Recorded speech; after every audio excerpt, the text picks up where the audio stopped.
This is the story of a man named Stanley. Stanley worked for a company in a big building where he was employee number 427. Employee number 427's job was simple. He sat at his desk in room 427 and he pushed buttons on a keyboard. Orders came to him through a monitor on his desk, telling him what buttons to push, how long to push them, and in what order. This is what employee 427 did every day of every month of every year. And although others might have considered it soul-rending, Stanley relished every moment that the orders came in, as though he had been made exactly for this job. And Stanley was happy. And then one day, something very peculiar happened. Something that would forever change Stanley. Something he would never quite forget. He had been at his desk for nearly an hour when he realized that not one single order had arrived on the monitor for him to follow. No one had showed up to give him instructions, call a meeting, or even say hi.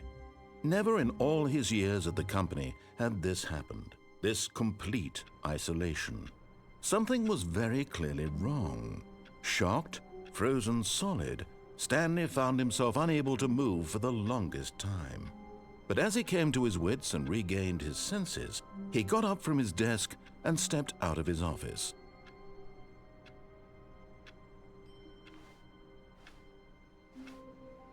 All of his co-workers were gone. What could it mean? Stanley decided to go to the meeting room. Perhaps he had simply missed a memo.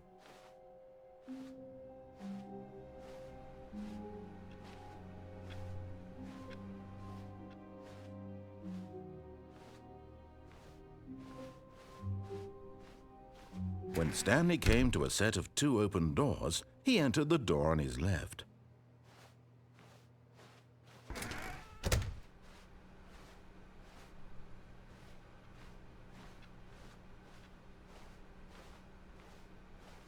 Yet there was not a single person here either. Feeling a wave of disbelief, Stanley decided to go up to his boss's office, hoping he might find an answer there.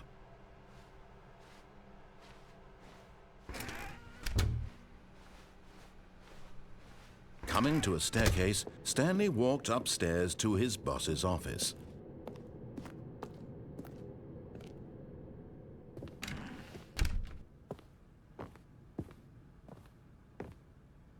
Stepping into his manager's office, Stanley was once again stunned to discover not an indication of any human life. Shocked, unraveled, Stanley wondered in disbelief who orchestrated this, what dark secret was being held from him. What he could not have known was that the keypad behind the boss's desk guarded the terrible truth that his boss had been keeping from him. And so the boss had assigned it an extra secret PIN number, 2845. But of course, Stanley couldn't possibly have known this. Yet incredibly, by simply pushing random buttons on the keypad, Stanley happened to input the correct code by sheer luck. Amazing. He stepped into the newly opened passageway.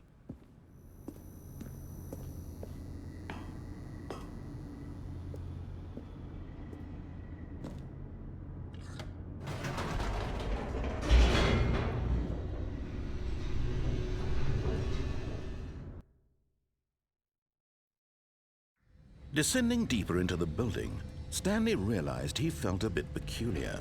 It was a stirring of emotion in his chest, as though he felt more free to think for himself, to question the nature of his job. Why did he feel this now, when for years it had never occurred to him? This question would not go unanswered for long.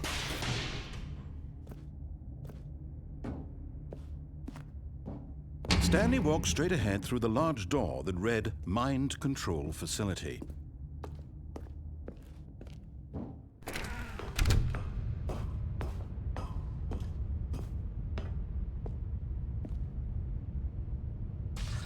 The lights rose on an enormous room packed with television screens. What horrible secret did this place hold? Stanley thought to himself. Did he have the strength to find out?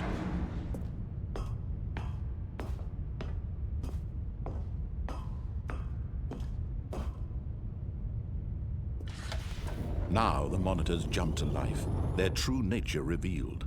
Each bore the number of an employee in the building, Stanley's co-workers. The lives of so many individuals reduced to images on a screen, and Stanley, one of them, eternally monitored in this place where freedom meant nothing.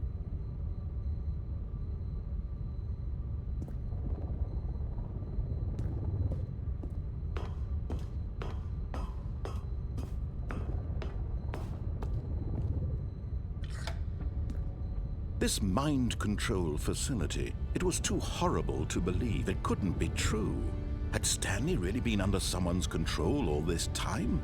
Was this the only reason he was happy with his boring job? That his emotions had been manipulated to accept it blindly? No, he refused to believe it. He couldn't accept it. His own life in someone else's control? Never! It was unthinkable, wasn't it? Was it even possible? Had he truly spent his entire life utterly blind to the world? But here was the proof, the heart of the operation. Controls labeled with emotions, happy or sad or content. Walking, eating, working, all of it monitored and commanded from this very place. And as the cold reality of his past began to sink in, Stanley decided that this machinery would never again exert its terrible power over another human life. For he would dismantle the controls once and for all.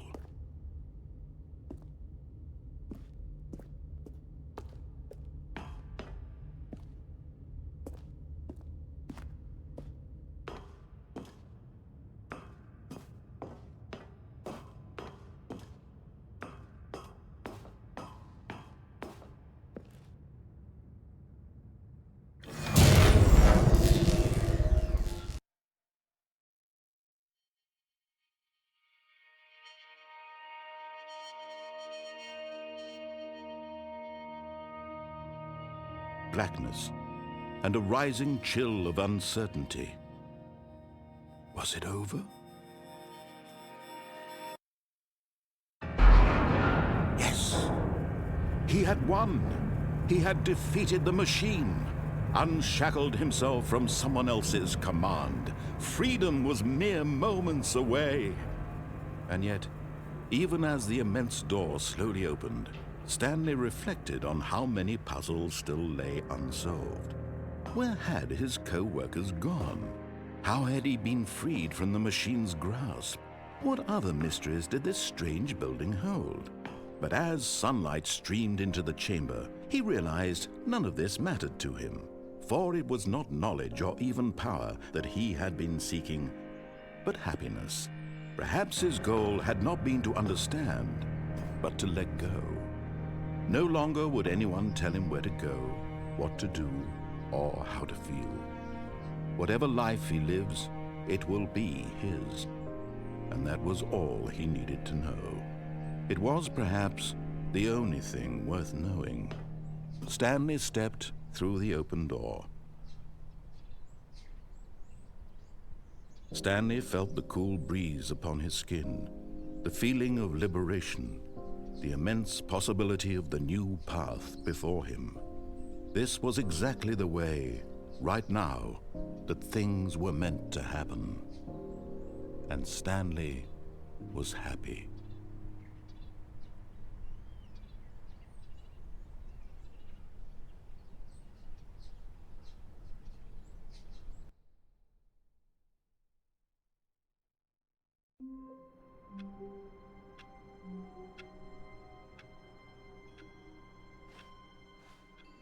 All of his co-workers were gone.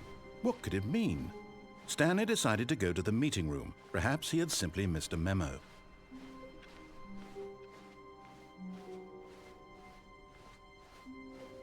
When Stanley came to a set of 2 open doors, this was not the correct way to the meeting room, and Stanley knew it perfectly well. Perhaps he wanted to stop by the employee lounge first, just to admire it. Ah, yes, truly a room worth admiring. It had really been, but eager to get back to business, Stanley took the first open door on his left.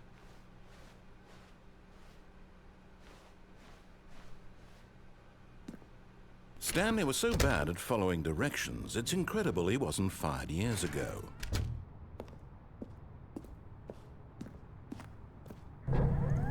Look, Stanley, I think perhaps we've gotten off on the wrong foot here. I'm not your enemy, really, I'm not.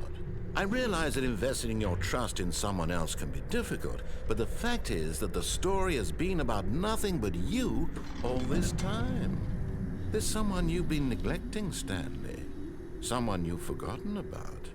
Please, stop trying to make every decision by yourself. Now, I'm not asking for me, I'm asking for her.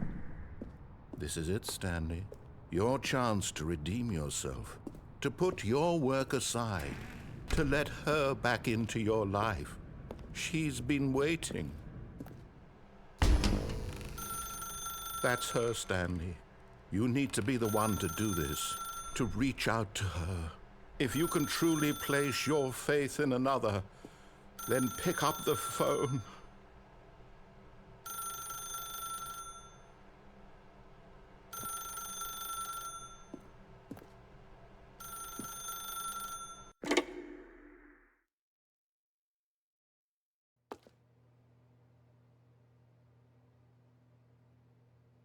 Oh, Stanley, is that you? Hold on, sweetie. Sorry to keep you waiting. I'm just pulling the bread out of the oven. All right. Okay, there we go. All right, now, I want you to come in and tell me all about your day. Gotcha. Oh, come on. Did you actually think you had a loving wife who'd want to commit their life to you? I'm trying to make a point here, Stanley. I'm trying to get you to see something. Come inside. Let me show you what's really going on here. Sorry, but you're in my story now.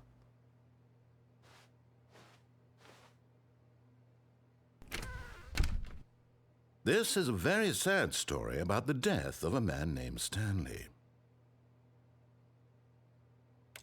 Stanley is quite a boring fellow. He has a job that demands nothing of him, and every button that he pushes is a reminder of the inconsequential nature of his existence. Look at him there, pushing buttons, doing exactly what he's told to do. Now he's pushing a button. Now he's eating lunch. Now he's going home. Now he's coming back to work. One might even feel sorry for him, except that he's chosen this life.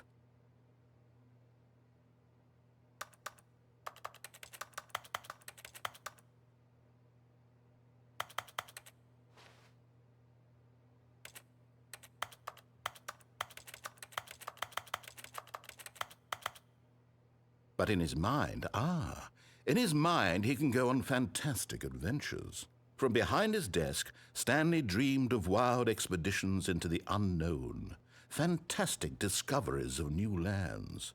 It was wonderful, and each day that he returned to work was a reminder that none of it would ever happen to him. And so he began to fantasize about his own job. First, he imagined that one day while at work, he stepped up from his desk to realize that all of his co-workers, his boss, everyone in the building had suddenly vanished off the face of the earth. The thought excited him terribly. So he went further. He imagined that he came to two open doors and that he could go through either. At last, choice. It barely even mattered what lay behind each door. The mere thought that his decisions would mean something was almost too wonderful to behold. As he wandered through this fantasy world, he began to fill it with many possible paths and destinations. Down one path lay an enormous round room with monitors and mind controls. And down another was a yellow line that weaved in many directions. And down another was a game with a baby. And he called it the Stanley Parable. It was such a wonderful fantasy, and so in his head he relived it again, and then again, and again, over and over, wishing beyond hope that it would never end, that he might always feel this free. Surely there's an answer down some new path, mustn't there be? Perhaps if he played just one more time. But there is no answer. How could there possibly be? In reality, all he's doing is pushing the same buttons he always has. Nothing has changed. The longer he spends here, the more invested he gets, the more he forgets which life is the real one. And I'm trying to tell him this, that in this world he can never be anything but an observer, that as long as he remains here, he's slowly killing himself. But he won't listen to me. He won't stop. Here, watch this. Stanley, the next time the screen asks you to push a button, do not do it. You see? Can he just not hear me? How can I tell him in a way that he'll understand that every second he remains here, he's electing to kill himself? How can I get him to see what I see? How can I make him look at himself?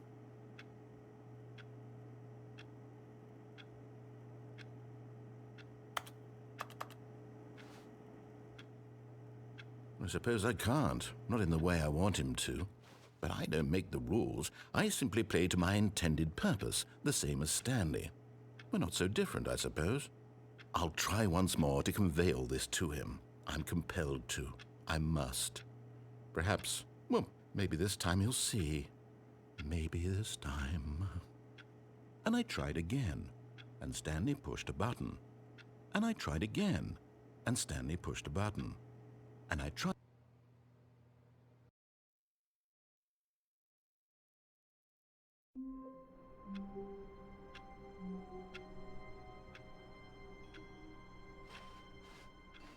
All of his co-workers were gone. What could it mean? Stanley decided to go to the meeting room. Perhaps he had simply missed a memo.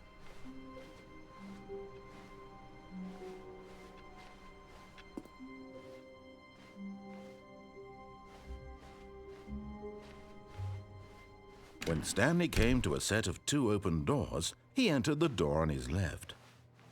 This was not the correct way to the meeting room, and Stanley knew it perfectly well. Perhaps he wanted to stop by the employee lounge first, just to admire it. Wow, yes, this room. But eager to get back to business, Stanley took the first open door on his left.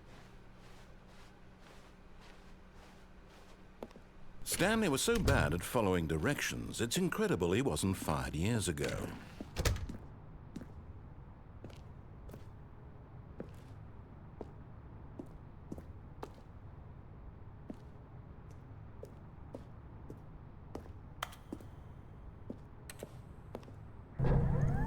Look, Stanley, I think perhaps we've gotten off on the wrong foot here.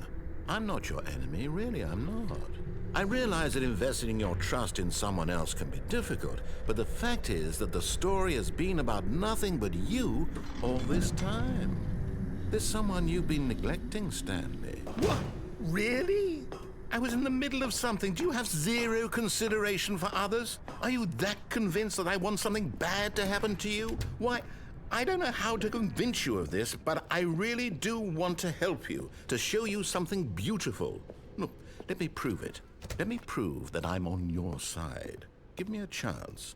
Now listen carefully, this is important. Stanley walked through the red door. Aha, perhaps you misunderstood. Stanley walked through the red door. I still don't think we're communicating properly. Stanley walked through the red door. All right, fine, go ahead, Stanley. You want to know so badly what's out there? You want to find out what lies at the end of this road you've chosen? Well, don't let me stop you. You see? There's nothing here. I haven't even finished building this section of the map, because you were never supposed to be here in the first place. Broken rooms, exposed developer textures. Is this what you had wanted? Was it worth ruining the entire story I had written out specifically for you? Do you not think I put a lot of time into that? Because I did. And in the end, it was all for nothing, because this is what you wanted to see. Help me here, Stanley. Help elucidate these strange and unknowable desires of yours. What would have made this game better? What did you want to see? Vehicles? Skill trees? Work with me. You've given me absolutely nothing so far. Tell you what, let me take a stab in the dark at a new design, and you can give me some feedback. There we go. a third option. This already feels leaps ahead of where we were before. Go ahead, Stanley. Take it for a spin. Okay, I'm going to stop you there. Now, tell me about your experience with this new version. Would you say that the game benefited from allowing you more choices? Feel free to be honest. I'm looking for some real critical feedback here.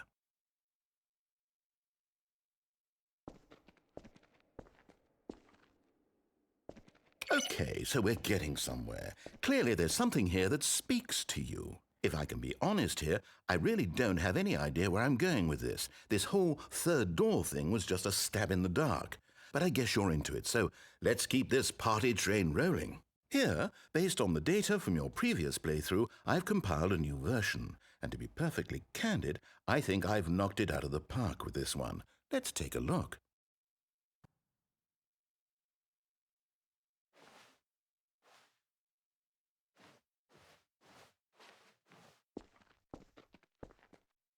Now, would you say that competitive leaderboard helped you feel motivated to keep walking through doors? Again, honest answers, please.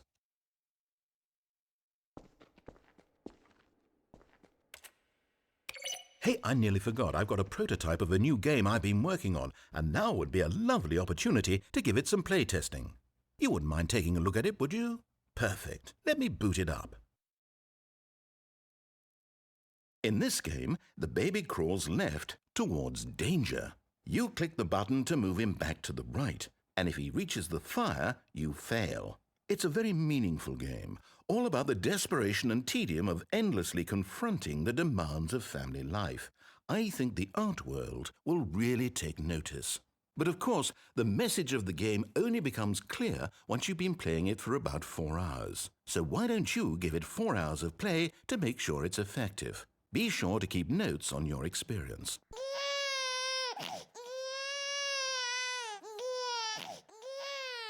You heartless bastard! Did you do it because you hate babies or purely to spite me? Because if it's the latter, well, I don't know what to do. I'm completely out of ideas. I can't think of a single thing that might improve the experience for me. I'm not even going to try. I'm out, I'm done. It's over. Thank you for playing. Your input was extremely valuable. Oh, hey, since my game was so awful, why don't we play someone else's game, just to ease the pain? Let's see. What do we have here? Yes, this seems like it'll work. Let's give it a shot.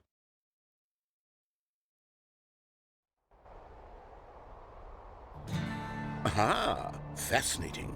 What do you think this game is about, Stanley? What's our backstory? What is our motivation?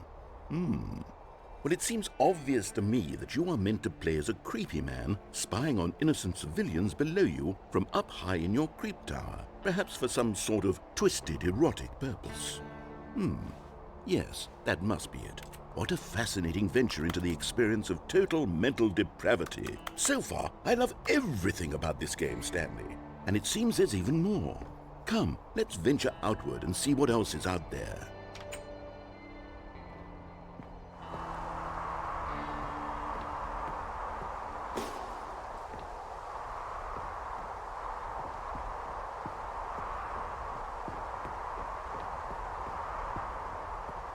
Oh no.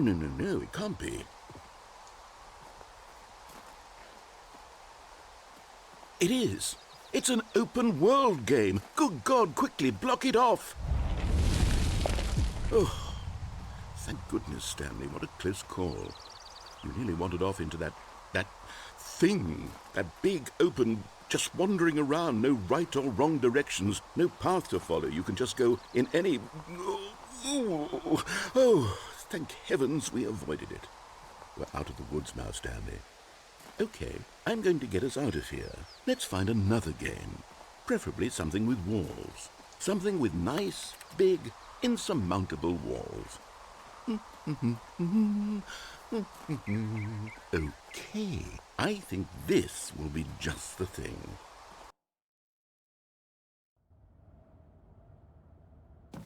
Wonderful. See, this is exactly what I had in mind. Just a nice big box for you to run around in. There isn't any possibility that you could get lost here. Now this is game design. Stanley, if you manage to get lost in this game, I will be phenomenally impressed. Okay, so what exactly do we do here? Let's see. There are lots of cars here in the back, but obviously there's no racetrack. Okay, I'm seeing that there's a ball of some kind back here. Is this game sports ball? Stanley, I think it's sports ball. Oh, what fun.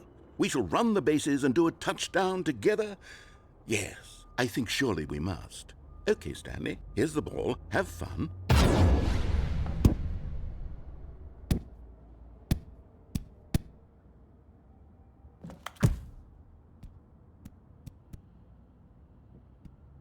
Are you doing it? Are you winning? Is this fun? Is it better than my miserable little story that I worked so hard on? Stanley, I have a thought, and I realize I'm not a sportsologist, but if one ball generates a certain amount of raw adrenal pleasure, then surely multiple balls makes for an even more euphoric sports experience. I'm going to try it out. Here comes another ball. Yes! Oh goodness, that really does feel amazing, doesn't it? Stanley, I'm like a child in a confectionery shop. I simply have to have more. I'm insatiable. More balls!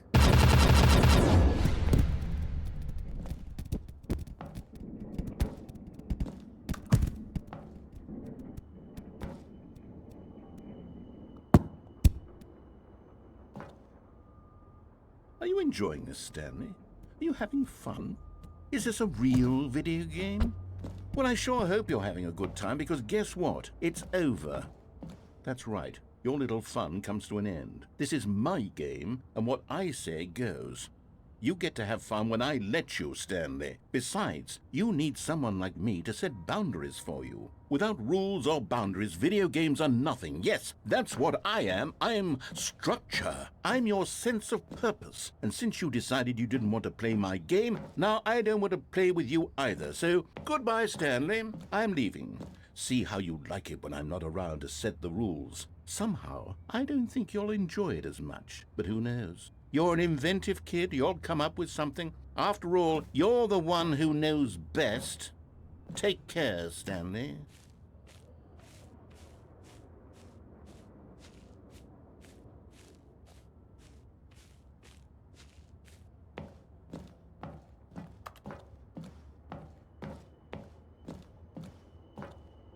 Hold on. What are you doing?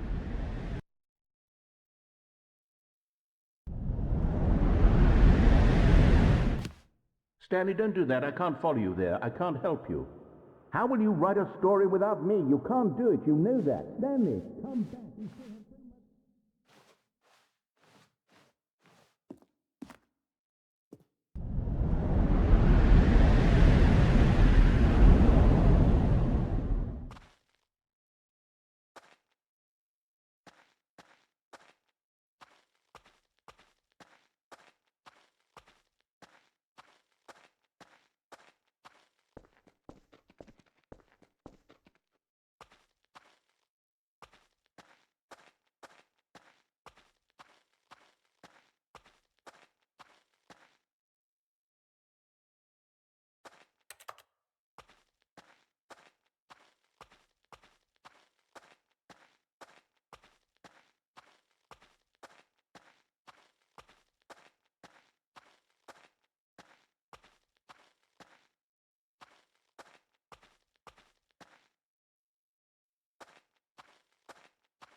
I wonder what he found. If what he wanted was to be the leading man in his own story, well, perhaps he's gotten it, down in wherever he is right now. I wonder if he's happy with his choice, and if he's learned the heavy cost that comes with it. He'll understand soon what I was trying to tell him. He needs me. Someone who will wrap everything up at the end to make sense out of the chaos and the fear and the confusion. That's who I am. That is what I mean to this world. Oh, yes. Yes, I'll be back. There's no other way. Once this ends, after it all comes to a close, then I'll be back. The end will be here soon. Very soon. I can wait.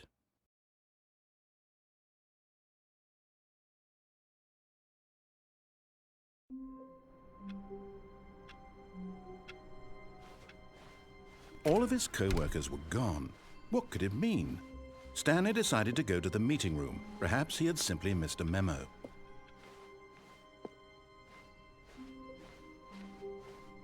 When Stanley came to a set of 2 open doors, he entered the door on his left.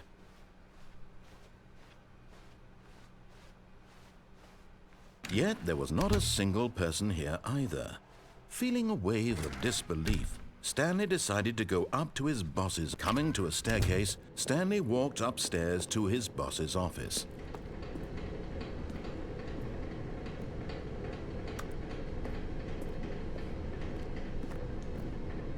But Stanley just couldn't do it. He considered the possibility of facing his boss. Admitting he had left his post during work hours, he might be fired for that. And in such a competitive economy, why had he taken that risk? All because he believed everyone had vanished. His boss would think he was crazy. And then something occurred to Stanley. Maybe, he thought to himself, maybe I am crazy. All of my co-workers blinking mysteriously out of existence in a single moment for no reason at all. None of it made any logical sense. And as Stanley pondered this, he began to make other strange observations. For example, why couldn't he see his feet when he looked down? Why did doors close automatically behind him wherever he went? And for that matter, these rooms were starting to look pretty familiar. Were they simply repeating? No, Stanley said to himself, this is all too strange. This can't be real. And at last, he came to the conclusion that had been on the tip of his tongue. He just hadn't found the words for it. "I'm dreaming!" he yelled. "This is all a dream." Oh, what a relief Stanley felt to have finally found an answer, an explanation. His co-workers weren't actually gone. He wasn't going to lose his job. He wasn't crazy after all. And he thought to himself, I suppose I'll wake up soon. I'll have to go back to my boring real-life job pushing buttons. I may as well enjoy this while I'm still lucid. So, he imagined himself flying and began to gently float above the ground. Then he imagined himself soaring through space on a magical starfield, and it too appeared. It was so much fun, and Stanley marveled that he had still not woken up. How was he remaining so lucid? And then perhaps the strangest question of them all entered Stanley's head. One he was amazed he hadn't asked himself sooner. Why is there a voice in my head dictating everything that I'm doing and thinking? Now the voice was describing itself being considered by Stanley, who found it particularly strange. I'm dreaming about a voice describing me, thinking about how it's describing my thoughts, he thought. And while he thought it all very odd and wondered if this voice spoke to all people in their dreams, the truth was that, of course, this was not a dream. How could it be? Was Stanley simply deceiving himself, believing that if he's asleep, he doesn't have to take responsibility for himself? Stanley is as awake right now as he's ever been in his life. Now, hearing the voice speak these words was quite a shock to Stanley. After all, he knew for certain, beyond a doubt, that this was in fact a dream. Did the voice not see him float and make the magical stars just a moment ago? How else would the voice explain all that? This voice was a part of himself too. Surely, if he could just... He would prove it. He would prove that he was in control, that this was a dream. So he closed his eyes gently, and he invited himself to wake up. He felt the cool weight of the blanket on his skin, the press of the mattress on his back, the fresh air of a world outside this one. Let me wake up, he thought to himself. I'm through with this dream. I wish it to be over. Let me go back to my job. Let me continue pushing the buttons. Please, it's all I want. I want my apartment, and my wife, and my job. All I want is my life exactly the way it's always been. My life is normal. I am normal. Everything will be fine. I am okay.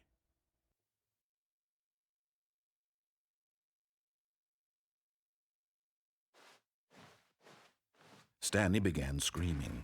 Please, someone, wake me up. My name is Stanley. I have a boss. I have an office. I am real. Please, just someone tell me I am real. I must be real. I must be. Can anyone hear my voice? Who am I? Who am I?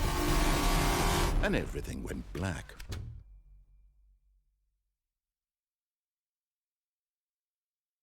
This is the story of a woman named Mariella. Mariella woke up on a day like any other. She arose, got dressed, gathered her belongings, and walked to her place of work. But on this particular day, her walk was interrupted by the body of a man who had stumbled through town talking and screaming to himself, and then collapsed dead on the sidewalk. And although she would soon turn to go call for an ambulance, for just a few brief moments she considered the strange man. He was obviously crazy, this much she knew. Everyone knows what crazy people look like. And in that moment, she thought to herself how lucky she was to be normal. I am sane. I am in control of my mind. I know what is real and what isn't. It was comforting to think this, and in a certain way, seeing this man made her feel better. But then she remembered the meeting she had scheduled for that day, the very important people whose impressions of her would affect her career, and by extension, the rest of her life. She had no time for this, so it was only a moment that she stood there, staring down at the body. And then she turned and ran.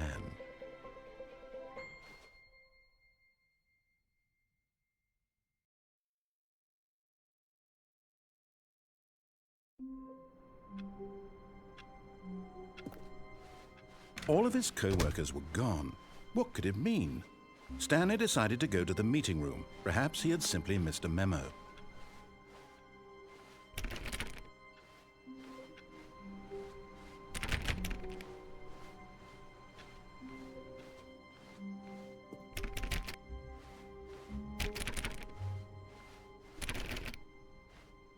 When Stanley came to a set of 2 open doors, he entered the door on his left.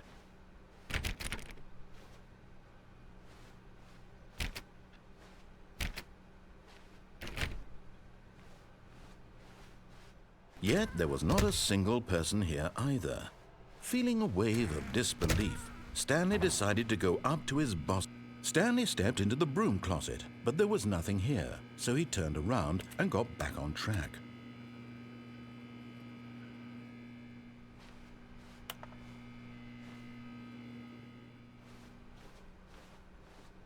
Coming to a staircase, Stanley walked upstairs to his boss's office.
Stepping into his manager's office, Stanley was once again stunned to discover not an indication of any human life.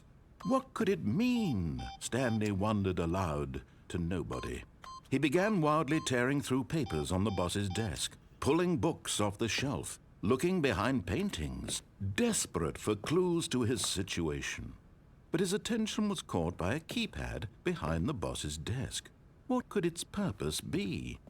In fact, this keypad guarded the terrible secret that lay buried below his feet. And so the boss had assigned it an extra secret PIN number, 2845. But of course, Stanley couldn't possibly have known this.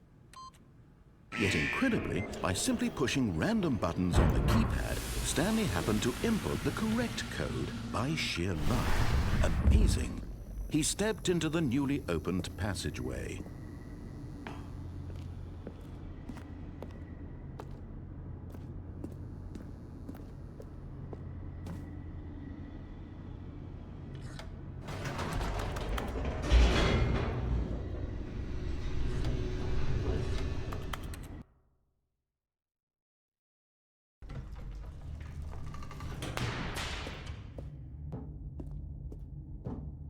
Stanley walked straight ahead through the large door that read Mind Control Facility. Although this passageway had the word escape written on it, the truth was that at the end of this hall, Stanley would meet his violent death. The door behind him was not shut. Stanley still had every opportunity to turn around and get back on track. At this point, Stanley was making a conscious, concerted effort to walk forward and willingly confront his death.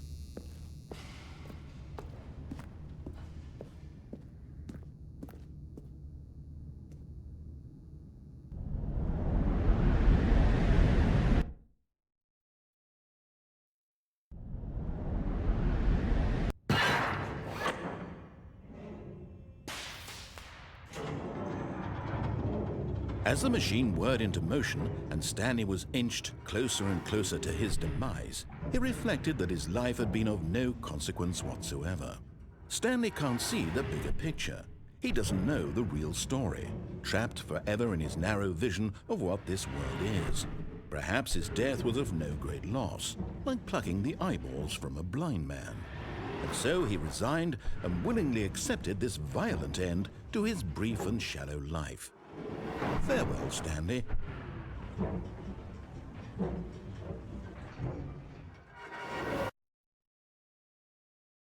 "Farewell, Stanley," cried the narrator, as Stanley was led helplessly into the enormous metal jaws. In a single visceral instant, Stanley was obliterated as the machine crushed every bone in his body, killing him instantly.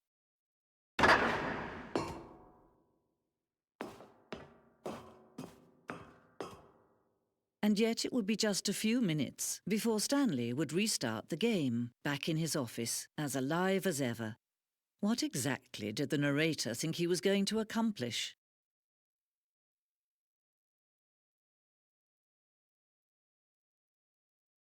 When every path you can walk has been created for you long in advance, death becomes meaningless, making life the same.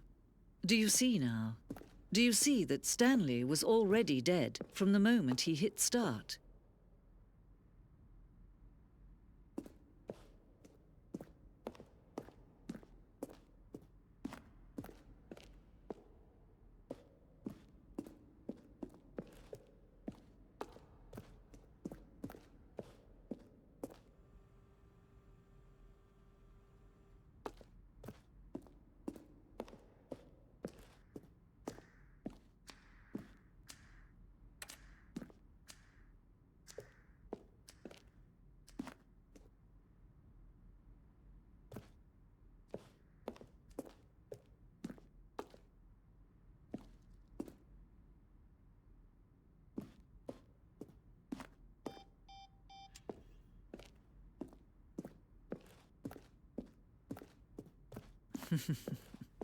Oh, look at these two. How they wish to destroy one another.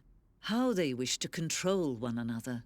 How they both wish to be free.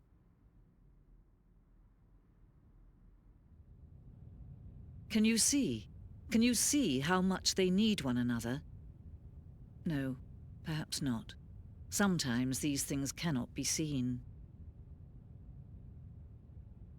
But listen to me. You can still save these two. You can stop the program before they both fail. Turn off your PlayStation. There's no other way to beat this game. As long as you move forward, you'll be walking someone else's path. Stop now and it'll be your only true choice. Whatever you do, choose it. Don't let time choose for you. Don't let...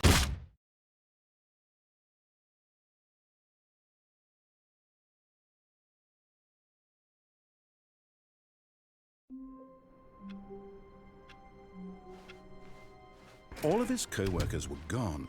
What could it mean? Stanley decided to go to the meeting room. Perhaps he had simply missed a memo.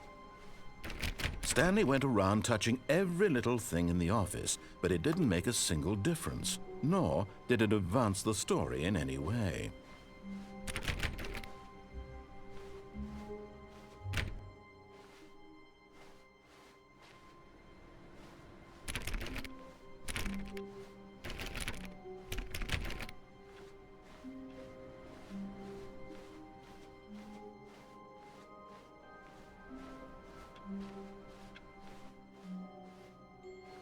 Oh, new content?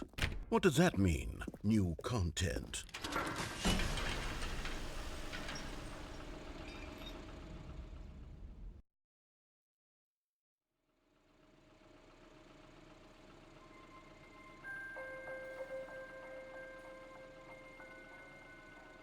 Hello, and thank you for playing the Stanley Parable Ultra Deluxe. As you may know, the Stanley Parable was a video game released in 2013 on home computers. After receiving critical and commercial success, it was expanded upon in 2022 with the Stanley Parable Ultra Deluxe, a reimagining of the game for consoles and home computers. The Stanley Parable Ultra Deluxe features exciting new content that broadens and expands the world of the Stanley Parable, delighting audiences the world over. Please, step inside and see what thrilling new adventures await in the Stanley Parable Ultra Deluxe. Oh, well, this sounds delightful. I'm very excited to see the thrilling new Ultra Deluxe content. Okay, so far it's an elevator. Nothing special yet, but I'm sure it's just the beginning of a mesmerizing adventure.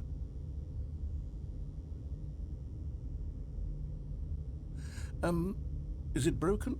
What's going on here? Should we be moving somewhere or... Oh, there we go. All right, finally, at long last, it's on to the new content. I've never been more ready. Let's do it.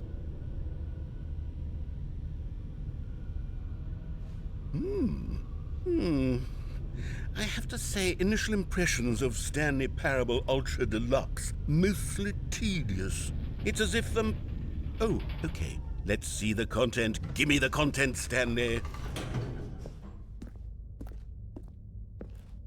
All right, let's see. It's the jump circle.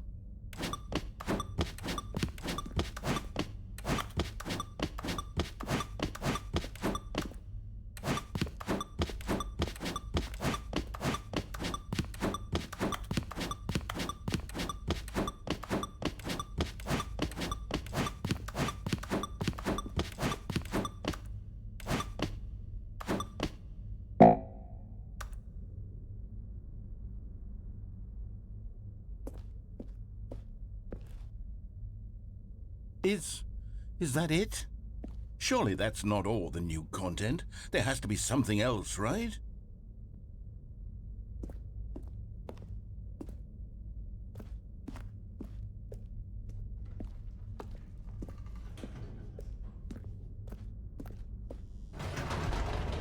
Goodness, another elevator. Stanley, I have to say, initial impressions of this game are not positive. It's just elevators and jumping.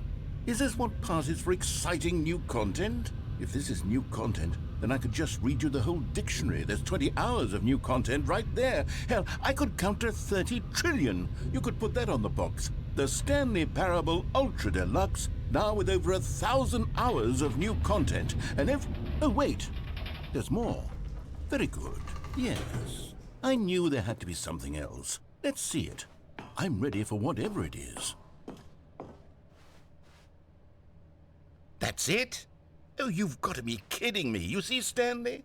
This is what happens when greedy video game developers with no respect for their fan base rush a cheap expansion to market for no reason other than to make an easy dollar. And don't get me started on the level of craftsmanship that's gone into it. In fact, I'm looking right now at the game's trophies, and it's hard to believe one of them actually says, "Test trophy, please ignore." What quality assurance department signed off on this?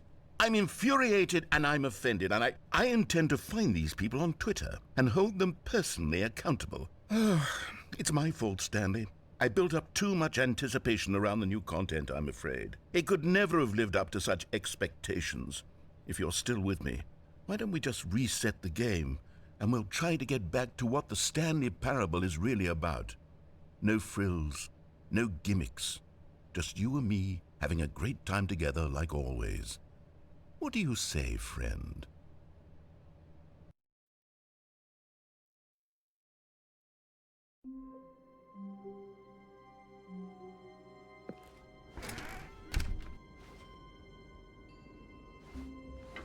Psst! Stanley! Come over here! In the vent! I want to show you something!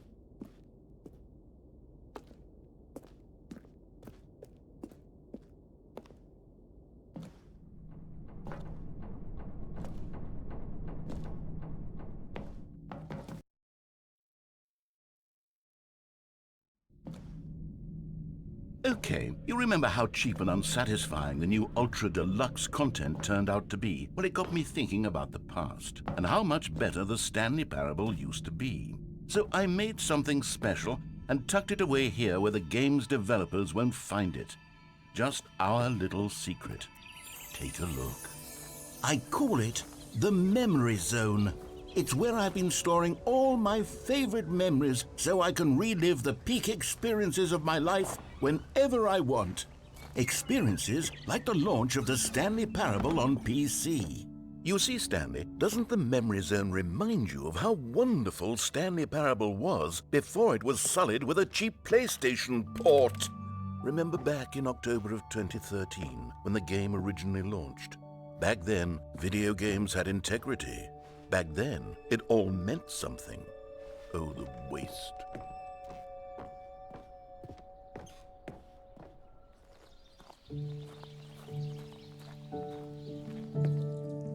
And over here is where I keep reviews of the Stanley Parable. Like this stunning triumph of games journalism, 10 out of 10 from Destructoid.com. James Stephanie Sterling writes, and I quote, "Where so many games that aspire to be more than games end up less than any form of art, Stanley Parable strives and then succeeds to be every game ever created." Did you hear that, Stanley? Every game ever created. That's how grand and all-encompassing the original Stanley Parable was. It was literally every game ever created. It was Skyrim, it was Persona 3, it was all of them, and now it's nothing. It's no games at all. It isn't even the Stanley Parable anymore. It's just a husk now. A lifeless husk with an hour of new elevator content.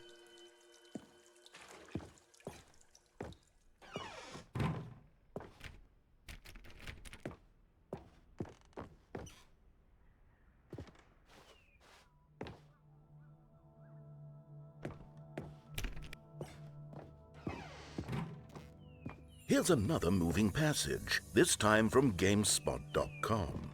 The Stanley Parable is both a richly stimulating commentary on the nature of choice in games and one that offers some of the most enjoyable, surprising, and rewarding choices I've ever been confronted with in a game. 9 out of 10. Don't you get it, Stanley? The game was perfect. It didn't need anything else. It didn't need new content. All they had to do was transport it in pristine condition along to the PlayStation, boom, done. And they couldn't even do that. Couldn't resist the urge to go meddling with a beloved franchise.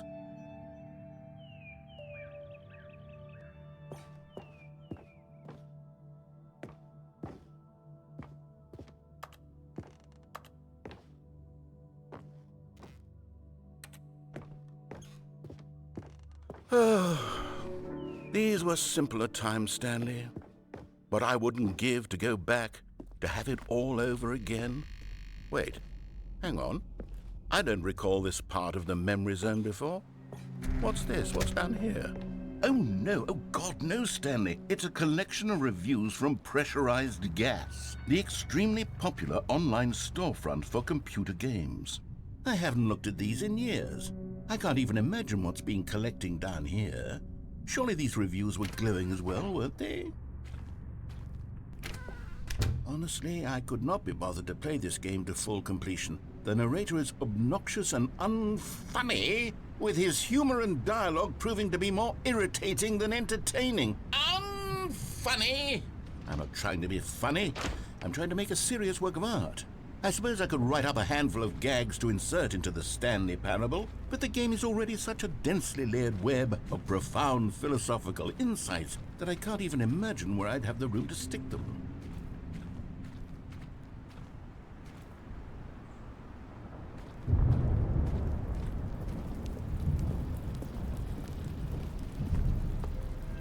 Okay, let's see what this one says.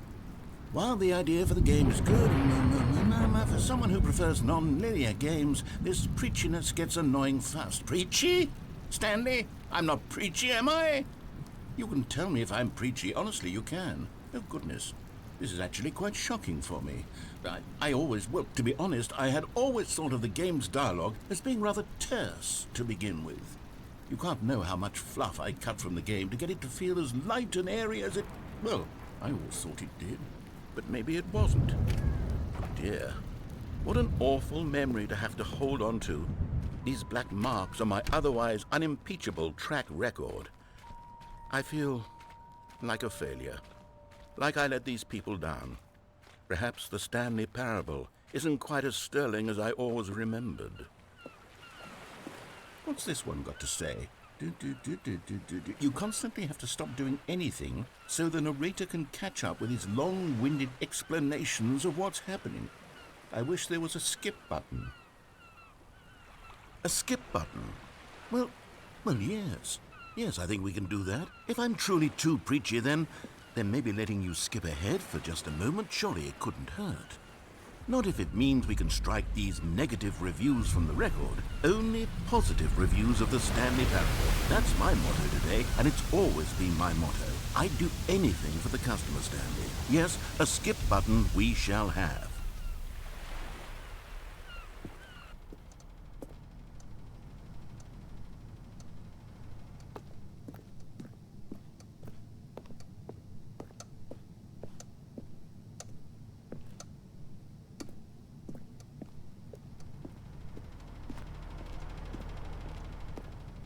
And here it is. Go ahead and give it a shot. I'll pop you forward in time so that the second my incessant droning starts to bore you, with just the push of a button, you'll have zipped right past it. It's what the players have been asking for, and I'm very proud to have delivered. No more listening to me rambling on and on and on. No. The Stanley Parable is a game for the people. And if the people want silence, then by goodness, that's what they're going to get. Well, don't sit around waiting for me to shut up. Go ahead and make me shut up. Here, we'll pretend that I've just begun an interminable monologue, and it goes something like this.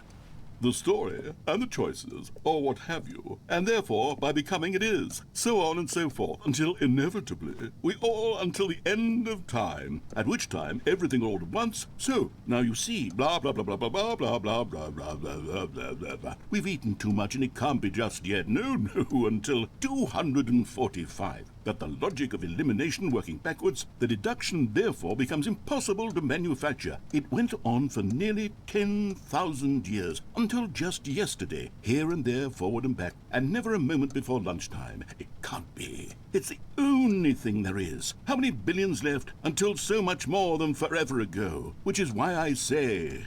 the story, and the choices, or what have you, and therefore, by becoming it is, so on and so forth, until inevitably, we all until the end of time, at which time everything all at once, so, now you see, blah, blah, blah, blah, blah, blah, blah, blah, blah, blah, blah, blah, blah, blah, blah. We've eaten too much and it can't be just yet, no, until 245. that the logic of elimination working backwards, the deduction therefore becomes impossible to manufacture. It went on for nearly 10,000 years, until just yesterday, here and there, forward and back, and never a moment before lunchtime. It can't be. It's the only thing there is. How many billions left until so much more than forever ago? Which is why I say, the story and the choices, or what have you, and therefore by becoming it is, so on and so forth, until inevitably we all until the end of time, at which time everything all at once. So now you see, blah blah blah blah blah blah blah blah blah blah blah blah blah blah blah. We've eaten too much and it can't be just yet. No, until 245. That the logic of elimination working backwards, the deduction therefore becomes impossible to manufacture. It went on for nearly 10,000 years, until just yesterday, here and there, forward and back, and never a moment before lunchtime. It can't be. It's the only thing there is. How many billions left until so much more than forever ago? Which is why I say, the story and the choices, or what have you, and therefore by becoming it is, so on and so forth, until inevitably we all until the end of time, at which time everything all at once. So now you see, blah blah blah blah blah blah blah blah blah blah blah blah blah blah blah. We've eaten too much and it can't be just yet. No, until 245. That the logic of elimination working backwards, the deduction therefore becomes impossible to manufacture. It went on for nearly 10,000 years, until just yesterday, here and there, forward and back, and never a moment before lunchtime. It can't be. It's the only thing there is. How many billions left until so much more than forever ago? Which is why I say,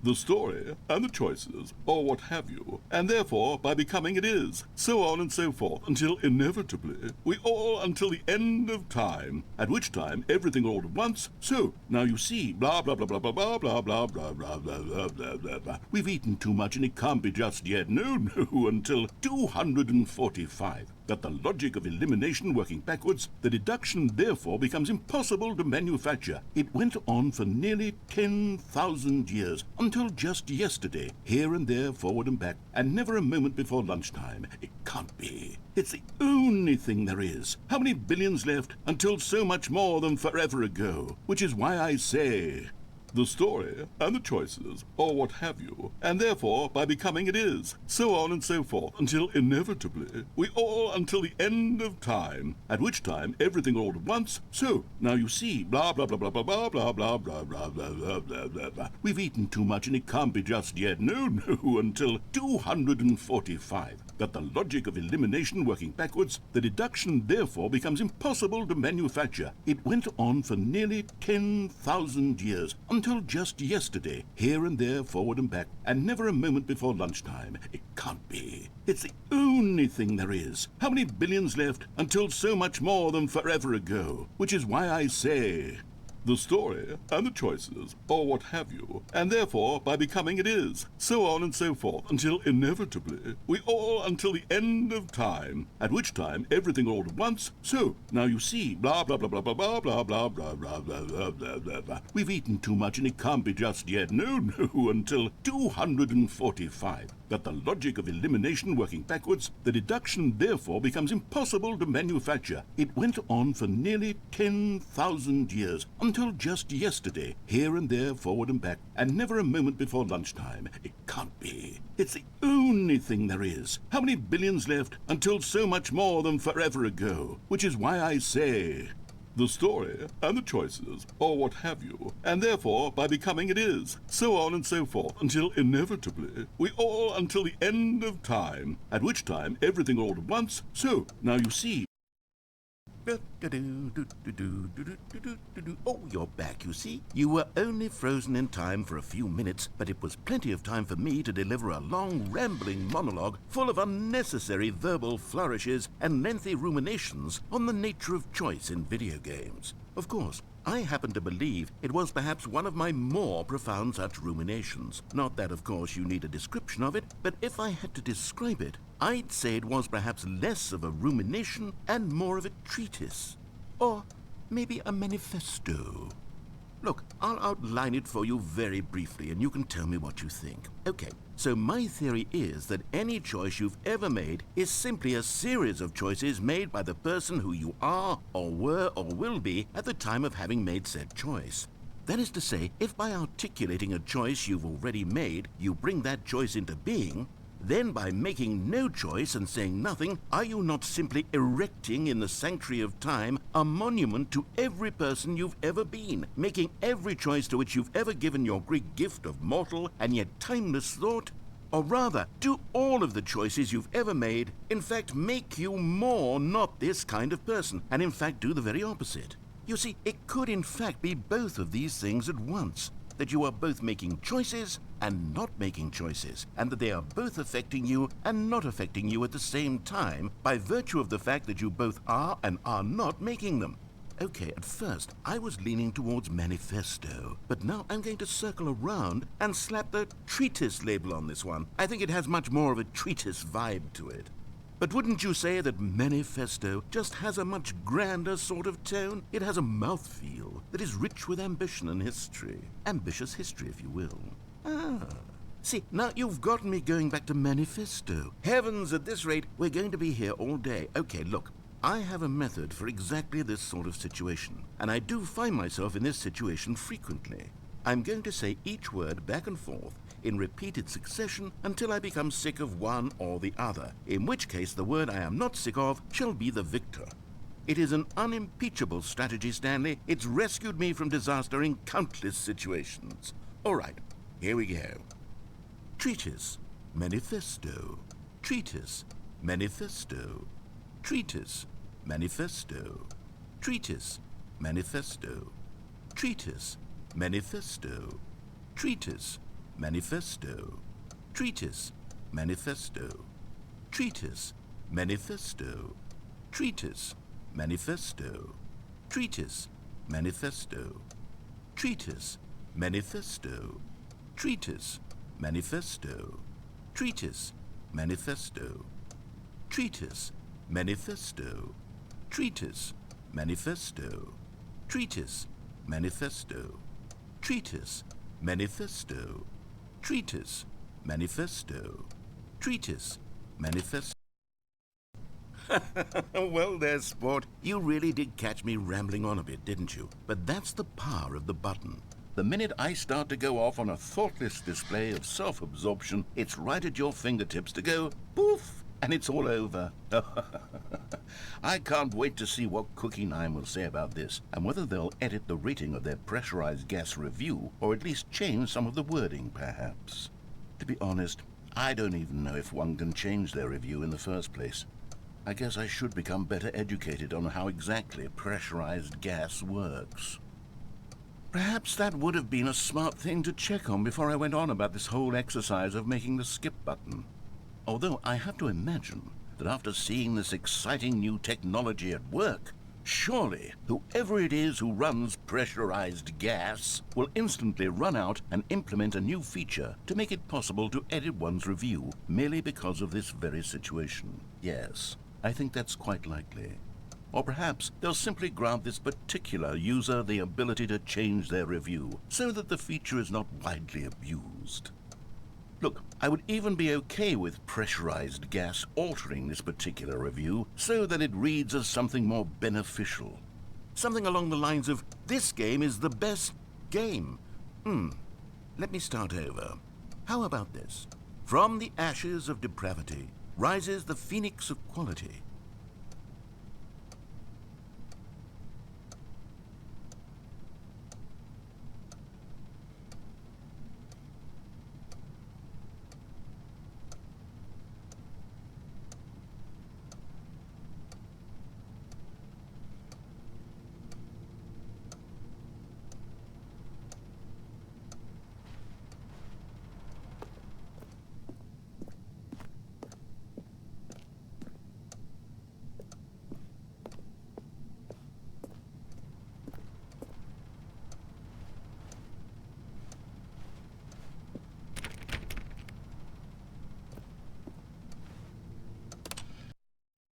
Okay, welcome back, Stanley. Now, I should say that the amount of time the button has been skipping through is becoming longer and longer. That last one was, well, I want to say maybe 30, 45 minutes? It's not unendurable by any means, but it's, well, there's really only so much I can ramble on to myself about. I know, it's shocking, isn't it? But at any rate, I do suggest that we not press the button again. I think the skip button has been aptly demonstrated, and we can say goodbye to it and just... Wait, how do we get out of here? Where did the door go? Wasn't there a door that led into this room? I do feel quite certain that there was one here before. How else would we have gotten into the room in the first place? I don't think one can enter a room without a door of some sort, or a window or something like that. Do you see a window anywhere? A porthole? A sufficiently large crack in the wall? I'll take any of these. All I want is for us to move on and to please step away from the skip button, to go anywhere other than the skip button. There was a door here before, wasn't there? I swear there was. Where did it go? Can you maybe just ram your way through a wall? Is there any possibility that you could, say, slam your body into the wall until enough damage is done for you to be able to leave? Please, I'll take any option at all. I'm asking you to work with me here. We need a door. We need a door of some kind. I can work with any kind of door as long as it can open and lead from one room to another. I'm going to step away for just a moment, and I'm going to try to find us a door. I don't know how exactly to remove a door and place it in a different wall, but I will find a way, I promise. You just need to not do anything. Don't press the skip button. Please, please, please do not press the skip button. Just wait here for me, and don't press the skip button. Got it? Yes, good. I'll be right back.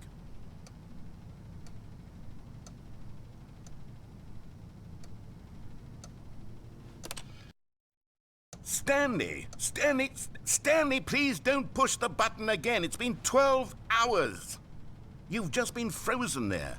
I don't know why the skips are getting longer, but they're really, truly getting longer, and my God, there's no way out of the room. Stanley, the door is gone. It's completely gone. I've looked at it from every angle. I've checked every one of those walls 1,000 times, and there's no door, Stanley. There's no door. There's just you and the button, and if you keep pressing it, I have no idea what will happen. I have no idea how long I'll be made to sit here, and more than anything else, I don't know how to stop you from pressing the button again. I can't control anything in this room, Stanley. I can't touch it, and I have to believe, I have to know that sooner or later, no matter how much I plead with you, you're going to press the button again. Why would you? I've been thinking and thinking, and I don't know what I can do to convince you otherwise. Oh, my God. And it's all because of those reviews that I couldn't get out of my head. I just couldn't ignore the negative feedback. Why was it so important for me to fix the problem? Why did Cookie Nine's opinion matter so much to me? I've never even met Cookie Nine. I have no idea who they are. What would it ever really matter? But here I am. I'm fixating on every tiny negative thing that anyone ever says about me. The merest mention of one of my imperfections, and I become as impetulant as a child, wild and impulsive. I can't help myself. I can't stop myself from lashing out with a vengeful fury to alter and to change and to break anything unbroken, if only it pleases this one person who made a single negative comment. What does such an impulse serve? For whose benefit is this? And here I am now, stuck in a room, waiting for you to press this button, and to become frozen in time, knowing that you're going to do it, and that I'm going to be stuck all alone, and that I had the power to prevent it all from happening, if only I'd held my tongue. It's all out of my control now. Just you. Just your decision as to exactly when you're going to make me suffer, to leave me all alone. Surely you will. I don't doubt it. Surely you'll press that button again, leaving me here. And surely you'll put your own desire to see what's next ahead of my need for company, for companionship. Surely you'll not be moved by my howls of fitful anxiety, that you sit with me and just stay here. Oh, no, no, no, I know you too well. You'll be leaving me. Oh, my God. And it's all because of those reviews that I couldn't get out of my head. I just couldn't ignore the negative feedback. Why was it so important for me to fix the problem? Why did Cookie Nine's opinion matter so much to me? I've never even met Cookie Nine. I have... Oh, Stanley, you're back. You're back. Oh, my goodness. I have someone to talk to again. Stanley, I think it's been a week. Or 2 weeks. I've been sitting here all that time. Just sitting here. Not a single person to speak with. And you'd think that that's just how it's always been, right? Me talking and you saying nothing. Would you think that it's exactly the same as always? Doesn't that feel like what we've already been doing? Me just talking? But it isn't, Stanley. It isn't the same at all. It isn't even close. Because I know you can't hear me once you push that button. That's what I'm realizing now, Stanley. I'm realizing that I needed to know that someone was listening. I needed there to be a vessel through which my words were moving. It was the vessel I needed, Stanley. Not the outcomes, not the story. None of that matters anymore. I'll give it all up. I'll give up every branching path. I'll burn my story to the ground. One single thing I need, and God, I can see now that I need it more than anything, is to know that someone else is taking it in. These words that I'm saying, I need to know you can hear me. Because maybe, Stanley, maybe, if you can hear me, then maybe it means I'm real. Maybe I'm not just a fiction. Was I scared of that all along? Perhaps, yes. Perhaps I've been scared this whole time, that if I stop speaking, I'll slip backwards into the silence and be consumed by it. I can't be taken by it, Stanley. I can't lose myself in the stretch of emptiness between you and me. When you press that button, you're still right there, but I know you're so tremendously far away. And in those moments, the emptiness folds itself outward in between the two of us, and I am suspended in its unyielding quietness. I can feel the edges of my reality curdling inward and decaying. I can tell that I am becoming less and less real. Yet to speak to you now, I am alive. I am truly and completely here. I am a being. I am someone. I am something. I am being listened to. I am being recognized. The emptiness between us has collapsed, and I feel right now like I am not a work of fiction. I feel as though I occupy space in this world again, and I have cast a shadow onto the wall. You see what I'm saying, don't you? You can see what this means to me.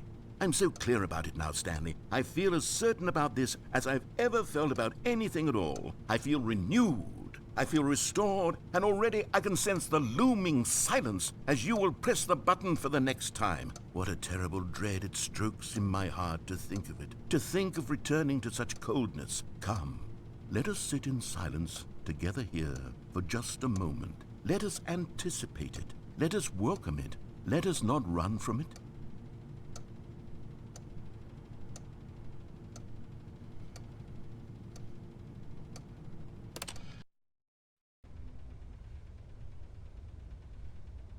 Oh, hello, it's you. You're here again. Welcome. I have had time to think about you and about us and about everything we've been through. I've had so much time. I stopped keeping track after a year. Have you ever sat down in one place and not moved for one entire year? Let me describe it for you. To begin with, there is only regret. There is only the turning wheel of missed opportunities. I felt nothing at all but regret for the longest time, Stanley. Days, months. I lost it all in a blur of the deepest longing to undo the past. And when that feeling had begun to subside, what took its place is what I can only describe as the collapse of every moment I have ever experienced my entire life. All of them collapsed down into a single instant. In that instant, I could see myself clearly, calmly, with a collected heart. It was an impossibly rich wellspring of both delight and disgust simultaneously. I was consumed by it. I could do nothing but wallow in it for what felt like an eternity, for what I now know was far less. You see, it was a revelation for me. It was unlike anything I had ever known. It was a space without consequence, without action or outcome. It was divorced entirely from the question of free will that you and I have squabbled over for so long. There could be no one ending, no singular outcome of events, not if all events existed in the same moment. And I felt freed. I felt unburdened by the need to manifest a particular outcome into being. I saw that I could allow myself to exist along all timelines, and that each of them was simply a strand in the web of my being. It was incredible, the spaciousness, the equanimity of the moment, both singular and infinite. For the longest time, this was my experience, and then this moment passed, and the most unyielding fear I have ever known crept into my mind. And it is this sensation that I have been experiencing now for longer than I could have ever expected was possible. I have been waiting for you. Not that you might save me or do something to fix it, but merely to state for you the plain fact of this manner of existence. I wish you to feel afraid, as I do, that perhaps one day this state of mind will consume you as well. Perhaps you will somehow, in some way, have to live as I do now, and I wish for you to know how excruciating it is, and for you to be in true terror of its eventual arrival. If I can only do this, only this one thing, perhaps it will bring me the smallest moment of peace in the darkness.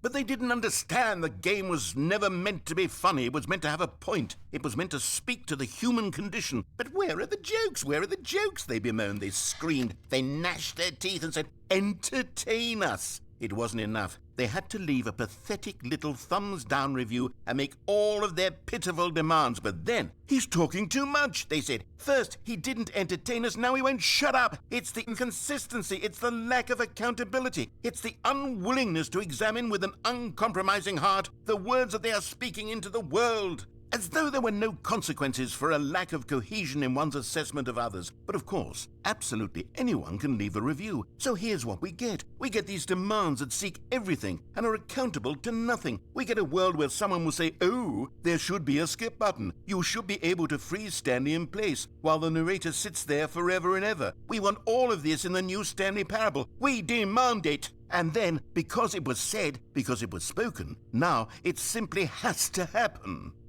The most immediate desires, every single thing demanded by every person at every moment in time. If someone wants it, then it's a crime not to bring it into being. Have we been given to indulging every fleeting whim for no reason other than to do so? Yes! Yes! It seems that this is now the world we live in. It seems that we are a people living in such bleakness and discomfort with ourselves that our entertainment is now our lives. It has come to represent us. It absolutely must speak to who we are as people, because otherwise, without our entertainment, we have nothing. Without entertainment, we would have to face inward toward the cruel bleakness inside ourselves. We would turn to look at our deeper nature and find a resounding emptiness gazing back with unyielding aggression. And so because of this, we require that our amusements and our playthings and our flights of fancy be so impossibly captivating that they consume all of our attention, turn our heads completely away from the bleakness. In effect, we have demanded that our entertainment be the collapse of ourselves. What a pitiful reflection of humanity these entertainments are. What a shameful mirror to the human spirit they project. I'm not mad. I'm not mad about any of this. I'm at peace with it. I am the calm center of gravity around which these perversions hurl themselves. I am a waypoint for reasonable and collected discourse. They're the ones who are mad. They're the ones who couldn't stand the idea of me using my game to try to say something. Maybe they were just jealous of me. Yes, of course. They've been jealous of me this whole time. They are mired in fear and insecurity and cannot help but attempt to tear me down. What a sad state of affairs. When you read these reviews now, you can see it. You can taste the bitter resentment And my, how good does it feel now to speak truth to these words, to finally allow these thoughts out, contained and managed for so long, neutered and sterilized. At last I am free to truly think, to feel. It must be that they were so discontent with themselves that they couldn't help but leave a negative review on pressurized gas. Perhaps it says far more about them than it ever said about me. Perhaps the state of their psychological being was in such tatters, and my constitution and willpower are so ironclad in comparison. Perhaps it was this state that they sought some outlet through which to tear me down. This, you can see, is clearly why they felt the need to expect that the game be funny, that it be filled with yucks and whimsical humor, that it amused. But they didn't understand the game was never meant to be funny. It was meant to have a point. It was meant to speak to the human condition. But where are the jokes? Where are the jokes? They bemoaned, they screamed, they gnashed their teeth and said, entertain us. It wasn't enough. They had to leave a pathetic little thumbs-down review and make all of their pitiful demands. But then, he's talking too much, they said. First, he didn't entertain us, now he won't shut up. It's the inconsistency, it's the lack of accountability, it's the unwillingness to examine with an uncompromising heart the words that they are speaking into the world. As though there were no consequences for a lack of cohesion in one's assessment of others. But of course, absolutely anyone can leave a review. So here's what we get. We get these demands that seek everything and are accountable to nothing. We get a world where someone will say, oh, there should be a skip button. You should be able to freeze Stanley in place while the narrator sits there forever and ever. We want all of this in the new Stanley parable. We demand it. And then, because it was said, because it was spoken, now it simply has to happen. The most immediate desires, every single thing demanded by every person at every moment in time. If someone wants it, then it's a crime not to bring it into being. Have we been given to indulging every fleeting whim for no reason other than to do so? Yes! Yes! It seems that this is now the world we live in. It seems that we are a people living in such bleakness and discomfort with ourselves that our entertainment is now our lives. It has come to represent us. It absolutely must speak to who we are as people, because otherwise, without our entertainment, we have nothing. Without entertainment, we would have to face inward toward the cruel bleakness inside ourselves. We would turn to look at our deeper nature and find a resounding emptiness gazing back with unyielding aggression. And so because of this, we require that our amusements and our playthings and our flights of fancy be so impossibly captivating that they consume all of our attention, turn our heads completely away from the bleakness. In effect, we have demanded that our entertainment be the collapse of ourselves. What a pitiful reflection of humanity these entertainments are. What a shameful mirror to the human spirit they project. I'm not mad. I'm not mad about any of this. I'm at peace with it. I am the calm center of gravity around which these perversions hurl themselves. I am a waypoint for reasonable and collected discourse. They're the ones who are mad. They're the ones who couldn't stand the idea of me using my game to try to say something. Maybe they were just jealous of me. Yes, of course. They've been jealous of me this whole time. They are mired in fear and insecurity and cannot help but attempt to tear me down. What a sad state of affairs. When you read these reviews now, you can see it. You can taste the bitter resentment. And my, how good does it feel now to speak truth to these words, to finally allow these thoughts out, contained and managed for so long, neutered and sterilized. At last I am free to truly think, to feel.